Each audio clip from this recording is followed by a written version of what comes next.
आपल्या या देशामध्ये जेव्हा क्रांती झाली तेव्हा इन्कलाब जिंदाबादचा नारा देणारे हसरत मुआनी हे मुसलमान समाजाचे होते. जय हिंदचा नारा देणारे आबेद हसन सपानी हे मुसलमान समाजाचे होते. 1942 ला भारत छोडो आंदोलन झालं तेव्हा सायमन गो बॅक म्हणजे भारत छोडोचा नारा देणारे युसुफ मेहर अली हे मुसलमान समाजाचे होते. तुम्ही ज्या देशामध्ये राहता त्या देशाचा तिरंगा सुरैया तय्यबजी नावाच्या मुस्लिम महिलेने तयार केला आहे.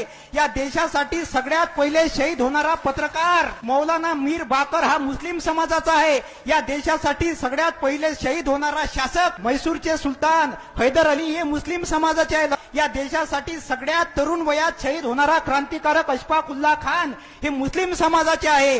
डॉक्टर बाबासाहेब आंबेडकरांनी 14 तळ्याचा सत्याग्रह केला तर जागा देणारे व्यक्ती हे मुस्लिम समाजाचे होते. जेव्हा महात्मा फुलेंनी इथल्या महिलांसाठी पहिली शाळा काढली आणि ह्या भामट्यांनी महात्मा फुलेंच्या घरावर मारेकरी पाठवले तेव्हा महात्मा फुलेंच्या वडिलांनी सांगितलं की तुला घरामध्ये राहण्याचा अधिकार नाही. तेव्हा महात्मा फुलेंच्या वडिलांनी त्यांना घराच्या बाहेर काढलं.